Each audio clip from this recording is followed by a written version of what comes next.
Buxoro viloyatidan Shamshoda Hamdamova. Assalomu alaykum. Va alaykum assalom.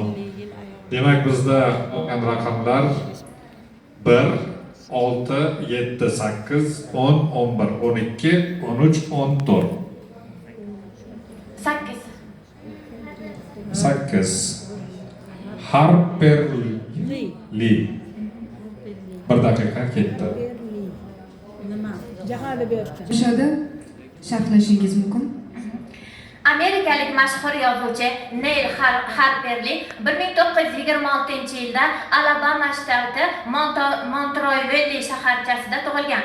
U Montgomery shahridagi Huntington ayollar kollejida tahsil olgan. Shundan keyin 1946-50-yillarda Alabama huquqshunoslik fakultetida tahsil olgan. Uning otasi ham gazeta muharriri va huquqshunos bo'lib 1926-38-yillarda davlat xizmatida faoliyat yuritgan. Shunday adib bir qancha muddat Oxford universitetida ham kurslarda amaliyot oshirgan, ammo universitetni tashlab chipta sotuvchi, aviachipta sotuvchi bo'lib ishlaydi.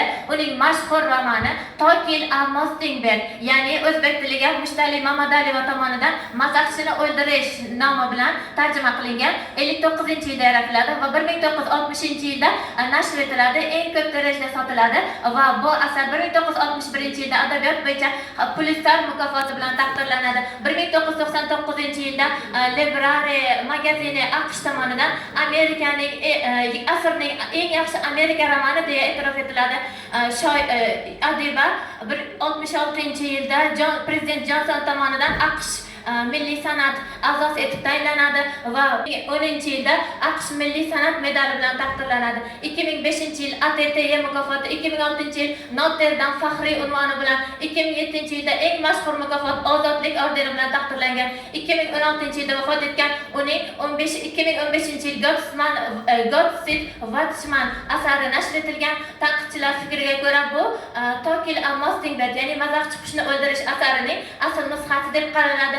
Mazaxchi qushni o'ldirish asari dunyoning ko'plab tillarga, xususan o'zbek tiliga ham tarjima qilingan. Unda Scout, ya'ni Jin Luiza tilidan hikoya qilinadi. Irqchilik, negerlarning kamsitilishi masalasi va sud masalalari yoritiladi. Huquqshunoslik bo'yicha eng yaxshi asar deb e'tirof etilgan.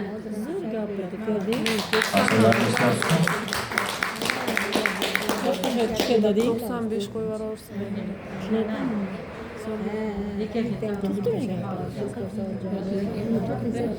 Shamshoda haqiqatdan bu ijodkorni yaxshi bilishingiz, ayniqsa o'sha hayoti, ijodiy biografiyasi, o'sha qanday asarlar yozdi, qanday mukofotlar oldi,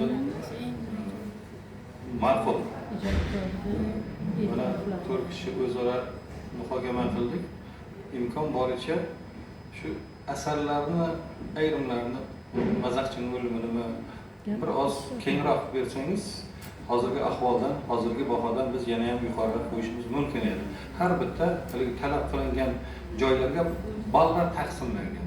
Hozirgi ahvolingiz ham yomon emas. Men sizga 86 qo'ydim, Ishqobul aka.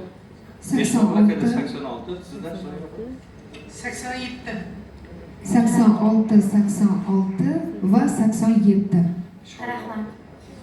Demak, o'rta hisobda 86,3